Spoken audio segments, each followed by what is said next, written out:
Hi, Barely Sapient here. Today we're going to take a look at Zorin OS 18 and how it stacks up against Windows 11 LTSC. Recently on the channel I tested Zorin OS 18 Beta and Zorin OS 17.3. Now beta version of 18, well, it just wasn't quite ready for gaming. It was not stable. Most games would crash, or a lot of them would. 17.3 wasn't that bad, except there was only one game I tested that it couldn't get to run. But overall, it was pretty solid, to be honest. So let's see how Zorin 18 stacks up. And it'll be interesting to see how well Windows 11 LTSC does. Zorin OS is pushed as a replacement for the Windows desktop and is a fully functional operating system in that regard. It's not normally pushed as a gaming distro or anything like that. It is a general usage desktop operating system. And you might have read or heard recently that a lot of people have moved over to Zorin OS in response to Microsoft retiring Windows 10 support. One of the biggest reasons why people are switching away from Windows is the hardware requirements for Windows 11. The TPM 2.0 module is a big example of that. The other reason is all of the AI that Microsoft seems to be shoving down people's throats. The system tested today is an Intel Xeon E5 1650 version 3, which is a 6-core 12-thread part with a base clock speed of 3.2 gigahertz and a boost clock speed of 3.8 gigahertz. It is not overclocked. It is overclockable, not on this motherboard though.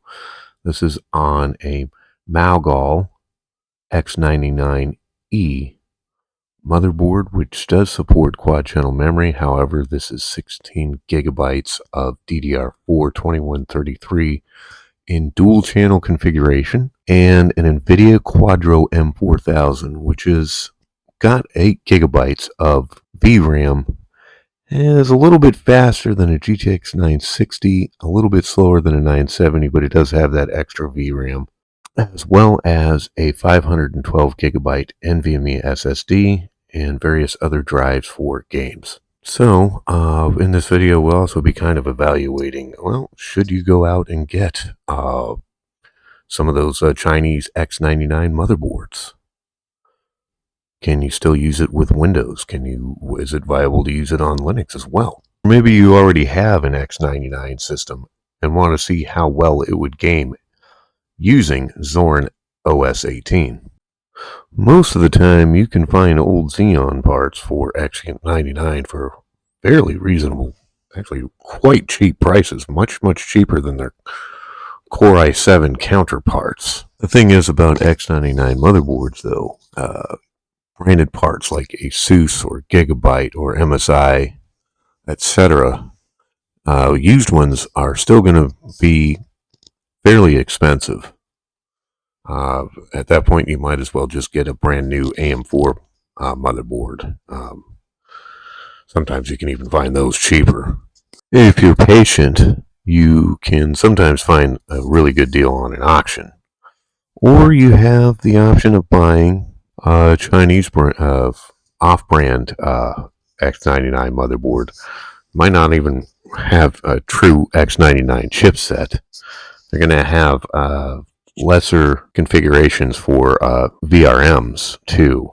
They do a lot of times come with M.2 NVMe slots for SSDs. Sometimes they come with quad channel memory. Sometimes they only come with dual channel memory. And these x99 parts usually don't take DDR4 above 2400 megahertz. You really want to try to find a quad channel motherboard if you can.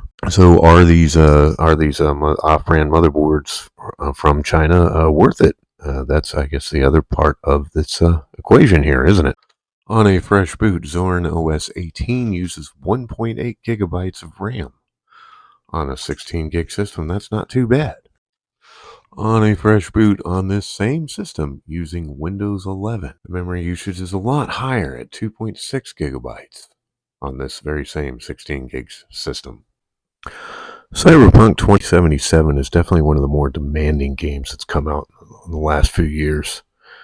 And it's definitely demanding of older systems like this one. In the in-game benchmark, Zorin OS didn't do so well at 720p with pretty much low settings with high texture quality and AMD FSR 3.0 set to performance. It scored almost 38 frames per second, so right on the edge of playability. According to the in-game benchmark, it usually loses 5 to 10 frames per second if you go in and play the game. But in the in-game benchmark, things aren't looking so great for Zorin OS at these settings.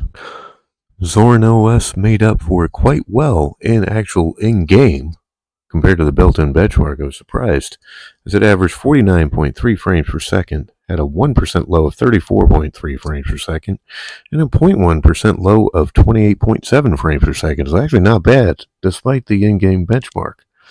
The built-in benchmark just showing something completely different. Windows 11 with the exact same settings, so that's 720 low settings, high texture quality, AMD FSR 3.0 set to performance. It scored 59.2 frames per second in the in-game benchmark in Windows 11 LTSC, so considerably better than Zorin OS.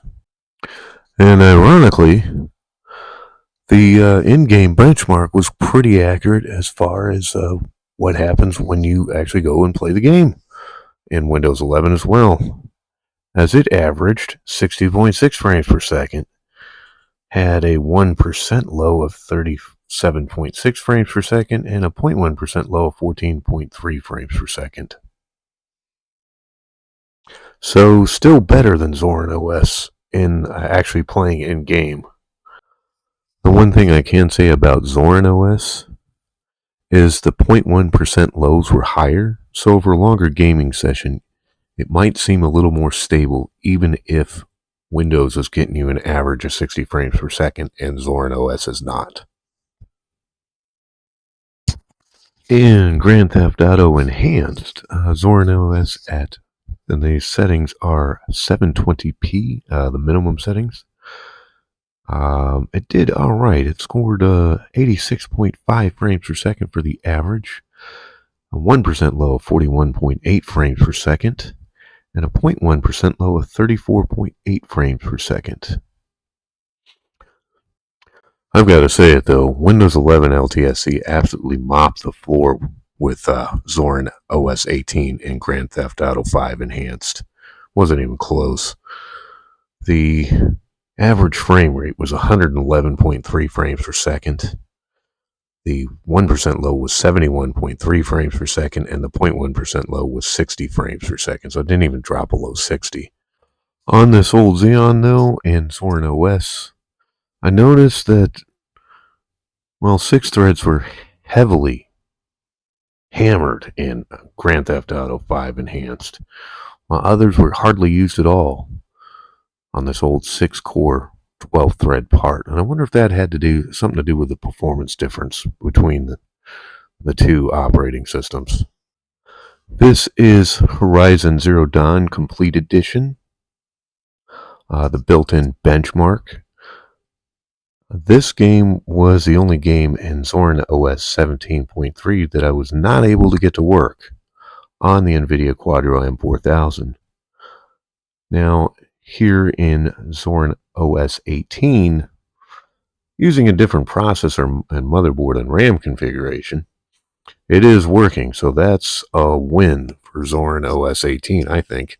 The performance, well, it struggled a bit. It averaged 38 frames per second in the built-in benchmark with a maximum of 78 frames per second and a minimum of 8. And this is at 900p with low settings, except for the textures were set to their highest, taking advantage of the extra VRAM that the M4000 has. In game, walking around, the frame rate was about the high 30s, low 40s. So it was pretty similar to what the in-game benchmark would lead you to believe. However, once a lot of stuff started happening on screen, like you're about to enter a battle or something like that, or there's a lot of NPCs or something like that, it would start to slow down. And the frame rate numbers tell that story. As the average was 37.5 frames per second, the 1% low was 13.5 frames per second, the 0.1% low was 10.2 frames per second. So lower settings or lower resolution would have to be used on this hardware on Zorin OS. As a comparison, Windows 11 LTSC in this same area, same battle, same part of the map, had an average frame rate of 55.2 frames per second, a 1% low of 44.3 frames per second, and a 0.1% low of 31 frames per second. So gameplay was a lot more stable at these settings on Windows 11. Nier Automata, which is a great game, by the way, did well in Zorin OS 18 at 900p high settings, as it averaged 44.3 frames per second, had a 1% low of 36.3 frames per second, and a 0.1% low of 35.4 frames per second. So very stable, very playable. In Windows 11 LTSC, Nier Automata performed roughly the same, as its average frame rate was 46.6 frames per second. Its 1% low was 40.6 frames per second, and its 0.1% low was 28.4 frames per second. It felt basically the same. You wouldn't notice without seeing the numbers that it was actually different. Zorin OS 18 did all right in Rise of the Tomb Raider, and the in-game benchmark, the built-in benchmark, that is, didn't seem to have any problems and is quite competitive with other distros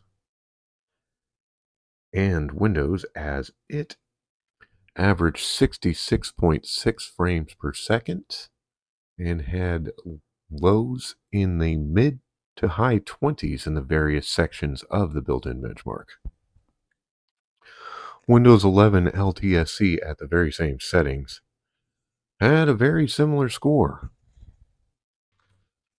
It scored also about 66.5 frames per second for an average, although its low in Syria was a bit lower. The others were also in the mid 20s, so very similar score in the in-game benchmark for the two OSs in this game. At 900p, Zorin OS 18 scored 58.7 frames per second for the average, 1% low of 29.9 frames per second, and a 0.1% low of 28.4 frames per second. In Windows 11 LTSC, the average was quite similar, as it was 59.8 frames per second. However, the 1% low was 59.4 frames per second, and the 0.1% low was 50.2 frames per second. Oh, and this was at 1080p high, not 900p high like it was in Zorin OS. So higher resolution, higher 1% lows, higher 0.1% lows. Windows absolutely smashed Zorin OS in this title. Stray is an interesting game that came out in 2022, and for this game, I put the settings at 1080p for the graphics, for the resolution that is, and everything to low with the exception of the texture quality that was left at high on this card. At these settings, Zorin OS actually did pretty well in this game, as it averaged 68 frames per second, with a 1% low of 32.6 frames per second and a 0.1% low of 10.8 frames per second. Windows 11 LTSC did a little bit better, as actually a lot better for the average frame rate at 77.5 frames per second. And it had a 1% low of 40.9 frames per second. It did have a worse 0.1% low of 6.5 frames per second. You're probably not going to notice a difference between the two if you just played them. But seeing the numbers, yeah, Windows did win for sure. In Total War Warhammer, at 900p with ultra settings, Zorin OS did okay, but there were some concerning dips, as it scored an average of 43.0 frames per second, although, as you can see on the graph, there are some dips into the low 20s.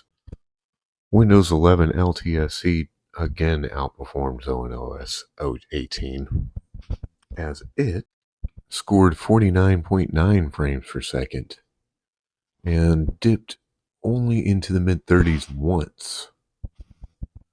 And for both operating systems, this was at 900p ultra settings. For The Witcher 3 in both operating systems, I put the preset to medium and then changed the texture quality to ultra. I think that this texture pop-in that you're seeing, see, you can't see the foliage on the trees. And now, wait a second. Oh, there it goes. I think that's the low bandwidth of the system RAM there. Not quite sure. Well, anyway, performance in Witcher 3 at this particular town averaged, well, it looks like it's averaging roughly in the 40s, low 40s, high 30s, something like that, right? I could not get exact numbers on this because Mango HUD was not giving me correct numbers on this at all. It's a weird bug. Let me show you. You can see the logging at the message at the bottom left-hand side of the screen. It says average 416 frames per second. That isn't correct. To be fair, I think the 1.1% lows are correct, but I could not get accurate numbers. I'm going to call it 37 and call it a day. What do you think, guys? After the textures loaded in, and I was walking around this small town in this area in The Witcher 3 and in Windows 11 LTSC, it averaged 64.3 frames per second and had a 1% low of 46.8 frames per second and a 0.1% low of 10.2 frames per second. So I think I think the textures popping in like that are definitely something to do with the lack of main memory bandwidth. After testing Zorin OS 18 and Windows 11 LTSC on this hardware, it raised a few questions. Is Proton overhead too much for these older x99 platform CPUs, like the 1650 version 3? Or is Zorin OS just not very good with older Nvidia GPUs like a GTX 900 series or GTX 10 series, like this Nvidia Quadro M4000 really is? Or is it a combination of both?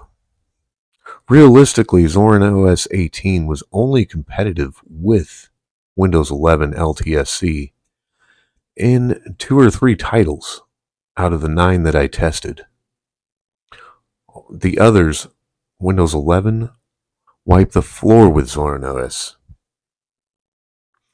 Now, there are some hoops you have to jump through to get Windows 11 installed on older hardware like this. So that's another consideration. Also,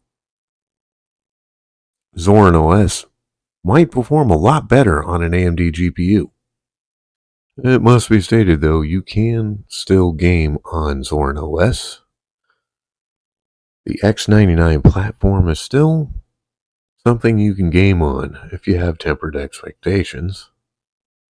It's not going to play the absolute latest and greatest, but there's still a lot to be gaming. A lot of gaming to be done on the platform like this. Now, with the X99, the off-brand Chinese motherboards, you're not going to be able to overclock, so that's another thing to consider. I think the quad-channel memory is something you should look for if you can get it. The Windows LTSC option is another thing to consider. Older Nvidia cards are generally going to be supported better than most Linux distros. And you don't have to worry about the multiplayer gaming being incompatible anti-cheat. And that's still a problem in Linux. But if you are dead set on using Linux, maybe steer clear of Zorin OS if you have an older Nvidia GPU. Hope you enjoyed the video, and I will see you in the next one. Like and subscribe if you like the video, and comments are always welcome.